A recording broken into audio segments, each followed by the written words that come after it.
Okay, I do believe everyone is with us at this point. We're ready to get started. So welcome to How to Lower Your CPL with Local Search. I'm Andy Carone from our sales and marketing team here at SIM, and I will be your moderator for today. And that's me and Fred at our last Halloween party. Next one's right around the corner here. We take Halloween very seriously here. And if you'd like to meet Fred, here is a quick link for you to get a little bit of introduced. Just a second. You know what? I already copied it up. Sorry, I will send that at the end of the webinar. Sorry about that, guys. So just some quick housekeeping. All attendees will be on mute. Please use the question tab if you'd like to communicate with us, and please feel free to tweet during the webinar, #SimWebinar. A little info about SIM Partners. Velocity is our SaaS solution local CMS that increases local, mobile, and social visibility at a local level. And our Velocity social platform is a social CRM that promotes fan engagement at a local level. Now let me introduce you to our presenter, Karen. She oversees client accounts here at SIM Partners. Karen. Thank you, Andy. So like Andy said, my name's Karen Strail. I'm a senior account manager here at SIM Partners. I've been in the marketing space for a little over 6 years and have had experience in both on and offline. Pretty much what I specialize in is trying to implement local search marketing strategies for clients so that they're effective as well as cost efficient. So hopefully I'll be able to share some of that information with you today, and then you can take some of that and apply it back to your business as necessary.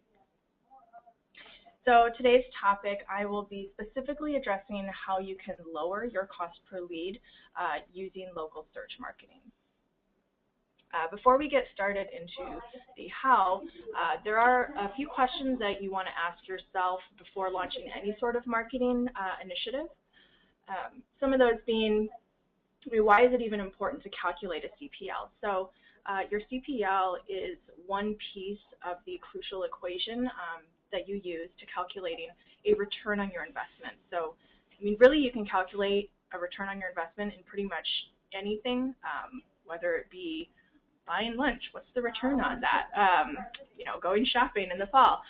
But specifically today, I'll be talking about how you can calculate the return on your local search strategy. Your CPL is the cost that you actually incur for a lead. So what you consider a lead can differ depending on the initiative you're launching or your particular vertical.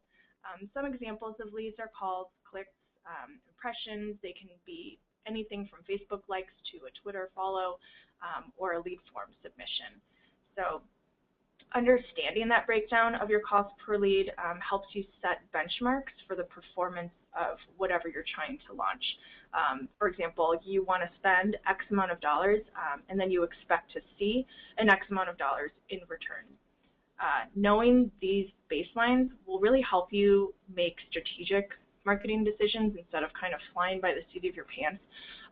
I've heard way too often clients that have said, you know, well, I heard social was really important now because my mom just got on Facebook, so I thought I'd launch a social campaign. When I ask them if that was successful for them or not, they don't have any idea.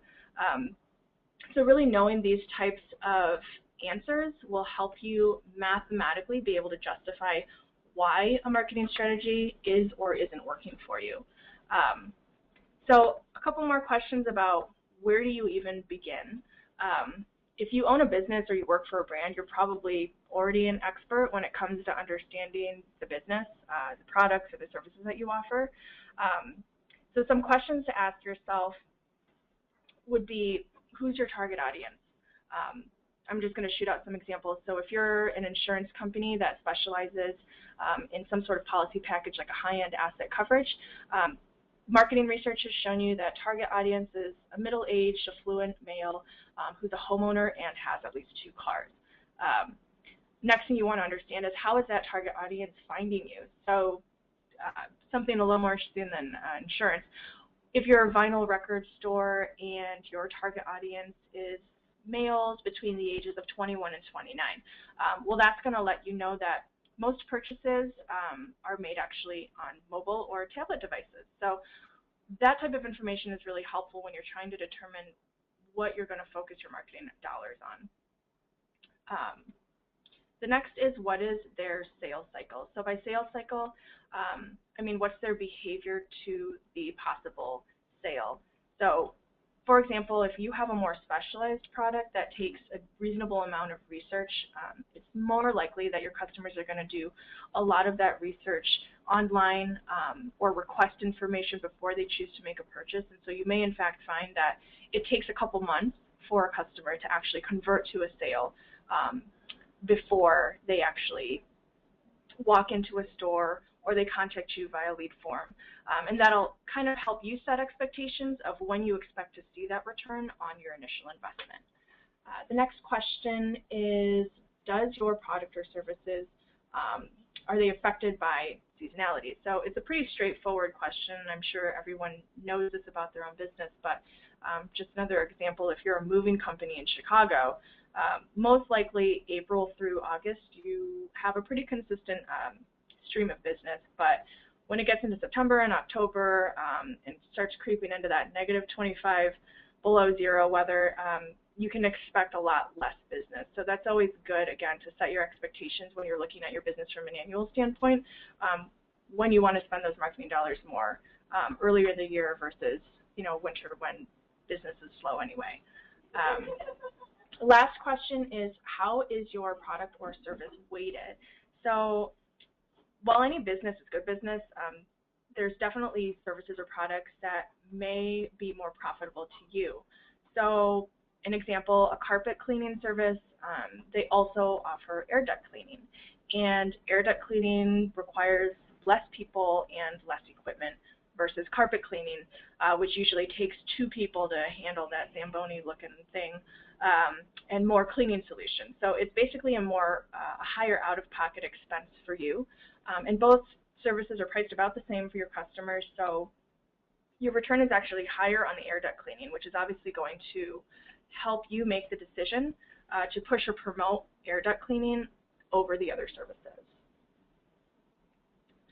So now it's kind of getting into, how do you actually start calculating and forming the pieces of the equation that you need? So a couple more questions. Knowing the value of your KPIs and tracking. So KPIs is key performance indicators, as in what metrics are most telling of success for your business. So some examples of KPIs are phone calls, quote requests. KPIs could even be the sound of bells ringing at your storefront. It's really just what you see valuable that could eventually convert to a lead. Next question is determining what you actually consider a lead. So usually what our clients consider leads are the meaningful actions that customers do right before they actually convert into a sale or an acquisition. And then to determine what is considered an acquisition, it's basically, what behavior are you trying to drive that lead to eventually do? Do you want them to purchase a product?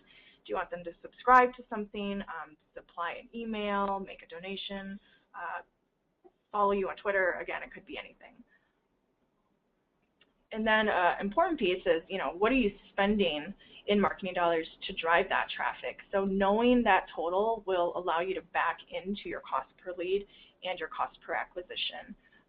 And so with all of that information, you can really start understanding, you know, on average, how many leads do I need to create in order to take away an acquisition? So moving from there, you can really kind of start setting monetary goals that will allow you to drive towards a lower CPL. So now that I've addressed all of those questions, you should have a pretty good idea of what your goal CPL is, and I'm going to start getting into actually how you can lower your CPL. So local search is pretty much what all of us do every single day.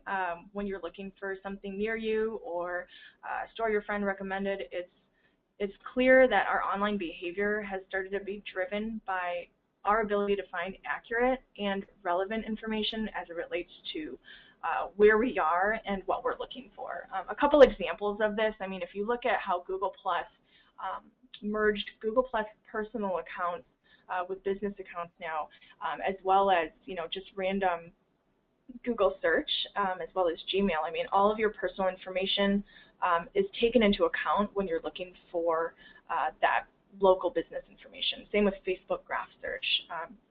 Again, Facebook is taking all that relevant personal profile information and using that to feed you relevant results in your searches based on people that you're connected with. So today I'm going to be talking about a holistic local search strategy that's been implemented for multiple SIM clients. There's 5 components to the campaign that I'm going to be talking about. The first is data feed distribution, Google Plus local optimization, local landing pages, location level pay-per-click advertising, and then tracking and reporting. So the first piece of the strategy is data feed distribution. In my opinion, data feed distribution acts as the foundation to local search strategy. There's a reason it's listed first. So there are hundreds and hundreds of online directories that provide business information to online users. So some examples are Yelp, superpages.com, City Search, Yellow Book, even navigation devices such as TomTom or Google Maps, Apple Maps, all of those things. They're housing your location data and they're feeding it to users that are looking for something similar to your business wherever they're at. So not only do you want to make sure that you're found, but more importantly that your address, your phone number, your website URL, that's all accurate. Without regular data feed distribution, you actually run the risk of having outdated or incorrect information all over the web. So instead of attempting the impossible chore of tracking down every single listing that might possibly be out there on multiple different directories, seeing an incorrect address, maybe you moved a few months ago, and then submitting the change and waiting for it to come back to you, data feed distribution actually alleviates all of that. So it allows you to submit your location information to what we call data aggregators, and they in turn push your clean, updated, and relevant information across the web. So matching location information on all of these different entities actually helps the search engine scan your information, see the consistency, and then rate you as a trusted source of information. So this is a basic step, but it's absolutely crucial. So it's basically cleaning up your content. The second piece of the local search strategy is Google Plus local optimization. So Google Plus local listings are the results on a search engine results page. After you type your query into the box, there's a bunch of results that come up, and the local listings are the ones that usually in the middle page and are associated with the Google Map pin. Why are they so important? These listings basically have awesome click-through rates. Just by association, you're telling the user and Google that your business is a legitimate place where people may want to visit. So optimizing these listings to hold consistent information with your other sources of information, for example, what you're pushing out through your data feed distribution, it's only going to fuel the traffic that you drive. So these listings should house the same information, like I said, through data feed distribution. It's also probably the primary and key location display to display information that ties back to all of your other listings. Again, proving to Google and the customer that you're a trusted resource for whatever it is that they're looking for. SIM Partners actually performed a before and after analysis of about 315 businesses in the US, and they tested over 4,000 local keyword combinations. So before we implemented the local search strategy, only 26% of the keyword sets ranked in the top 7 positions in the Google local listings, and only 8% ranked in the top 2 A and B positions.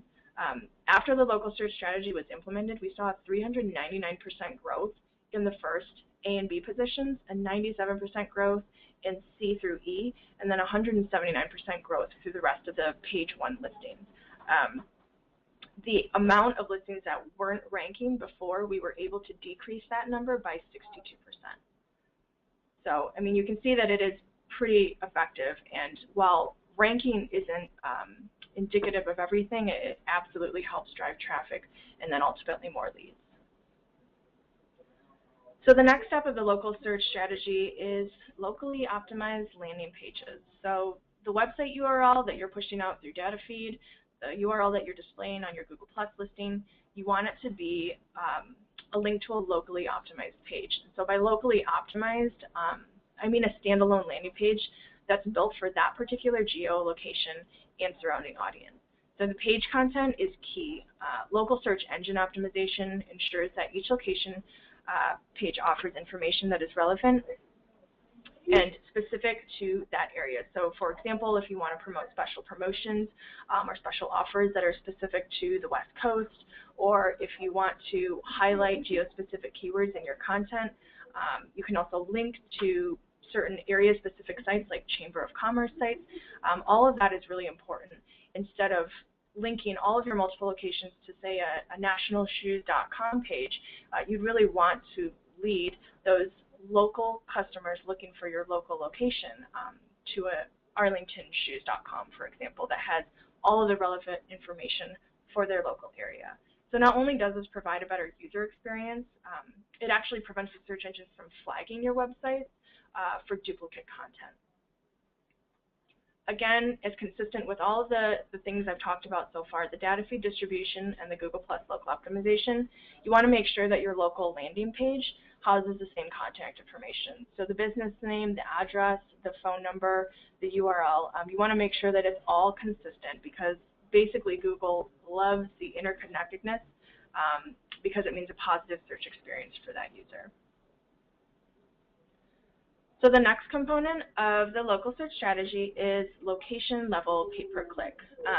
Pay-per-click advertising is obviously a very well-known standalone marketing method, but I found that when it's launched at a location level that corresponds with all of your other efforts, so the data feed and the Google Plus and your landing page, it turns out to be really, really successful. So you can actually calculate a specific pay-per-click CPL based on your ad spend, but you can also combine your paid CPL with your local CPL to create a blended CPL. And the blended CPL is the example that I'll be discussing today. So the fifth and final arm of the local search strategy is all about tracking your activity. I've been repeating the importance of distributing and displaying consistent contact information, but when it comes to the phone number, you really want to make sure that it's a tracked line. So call tracking lines actually forward your calls to the store or the call center, or however your internal structure is set up.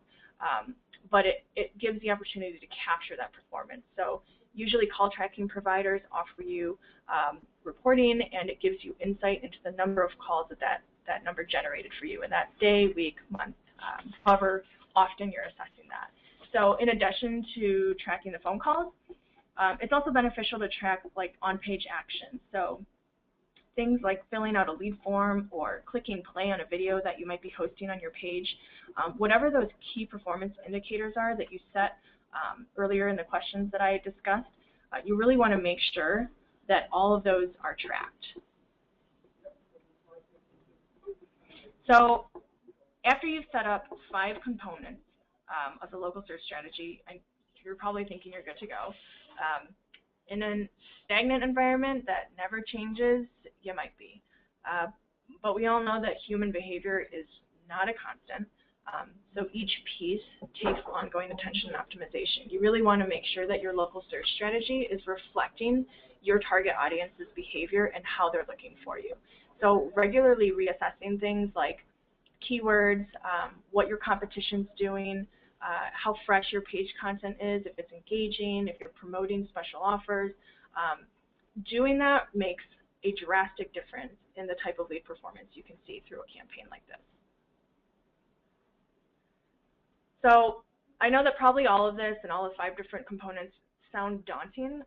You know, managing 5 separate programs for each location on an ongoing basis, you know, it's hard. It's hard for one location, let alone if you're a regional manager and you have 5 to 10 locations to manage, or if you're, you know, the head of a national brand and you literally have hundreds or thousands of locations. If you're looking at a manual team to perform all of this, it's pretty much impossible. So, you know, thankfully there are technology platforms that have been designed to specifically alleviate that sort of scalable and automated local search strategy. And using technology to manage this allows a bit more of a plug-and-play deal. So you can actually upload, edit, control all of your location information through one platform, and then in turn it addresses and changes all of the information in every single component of your local search strategy. So for all of the marketing managers out there who are responsible for more than one location, 5 locations, I really encourage the use of technology platforms. It makes a huge difference for what would normally take multiple staff members and multiple teams to manage. It can scale down the process to, a feasible task for even 1 to 2 people using the technology. So in addition to using technology, I mean, it's a time saver. It obviously helps with internal costs, but they also offer dynamic reporting. So while you're tracking calls and you may be tracking lead forms, technology platforms usually offer some sort of dynamic reporting. Customized reports are just so insightful because they offer a lot more than just, you got 30 calls last week. If you're handling multiple locations, you'll want to receive this type of reporting on your key performance indicators. So having access to things like dashboards really gives you a quick snapshot of overall performance. You can also customize reports to pull things like, the West Coast locations are receiving 30% more calls than the East Coast locations last month. Why is that? That really triggers the questions that you need to go in there and start investigating. How do I bring the East Coast locations to a performing level of the West Coast? In turn, more money in your pocket. They also have the ability to spit out top 10, bottom 10 performers, overall on-page traffic compared to the last 30 days. Again, all of this information is so useful to understand if your efforts are even working. In addition to dynamic reporting, it's always helpful to build some sort of internal funnel report. This is a sample of a funnel report that one of my clients actually used. And whether you're tracking your revenue and your progress on a weekly, monthly, or annual basis, it just helps you understand performance ratios. So, for example, total unique calls. You get that number and you understand how many calls of those are actually answered.